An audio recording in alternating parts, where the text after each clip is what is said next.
विकसित भारत संकल्प यात्रा ने आज वडोदरा के तरसाली विस्तार में आगमन करते हुए स्थानिक विस्तार के लोगों के लिए अलग अलग लाभदायी योजना के तहत कैंप का आयोजन किया गया। वडोदरा के हर एक विधानसभा मत विस्तार में फिलहाल विकसित भारत संकल्प यात्रा का आगमन करते हुए शहर के विविध वार्ड विस्तार में कैंप का आयोजन किया जा रहा है, जिसके भागरूप आज सुबह शहर के तरसाली विस्तार में विकसित भारत संकल्प यात्रा ने आगमन करते हुए आज विधायक योगेश पटेल की मौजूदगी में ये यात्रा का स्वागत सत्कार किया गया था। जो ये यात्रा तरसाली विस्तार में घुमाने के बाद स्थानिक विस्तार के लोगों के लिए विविध वार्ड विस्तार में कैंप का आयोजन किया गया।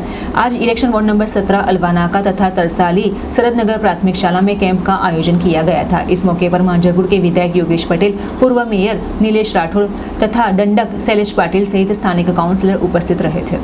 मोदी जी ने गैरंटी वाली कार छेल्ला 2 દિવસથી માજલપુર વિસ્તારમાં એના કાર્યક્રમો થઈ રહ્યા છે।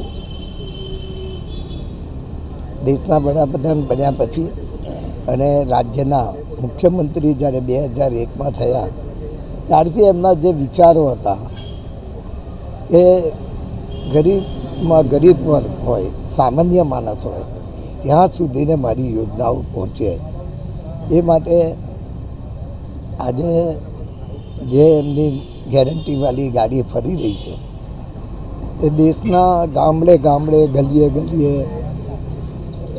ગરીબ વસ્તીમાં આદિવાસી વિસ્તારમાં અત્યારે ચાલે છે।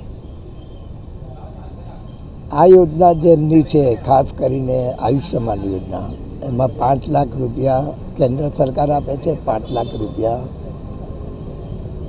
રાજ્યની સરકાર આપે।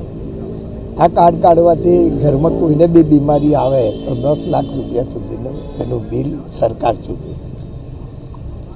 નરસિંહ જનની યોજના હોય, આધાર કાર્ડ કાઢવાનું હોય, ગેસનો આપણે ગેસનો બોટલ મફત મળે। આ બધી યોજનાનો લાભ ગરીબ માણસને ડાયરેક્ટ મળે।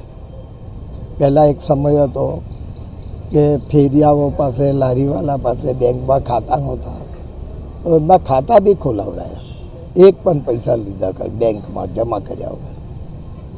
તો એનો લાભ હવે ડાયરેક્ટ એમના બેંકના ખાતામાં પૈસા જમા થાય છે। તો આવી યોજનાઓ બધાને મળે માટે બી અમારા પ્રયત્ન છે। છેલ્લા ઘણા વખતથી અમે વડોદરા સેવા સદન દ્વારા તેમજ કલેક્ટર દ્વારા માજલપુર વિસ્તારમાં ઘણી જગ્યાએ આવા કેમ્પો થયા છે।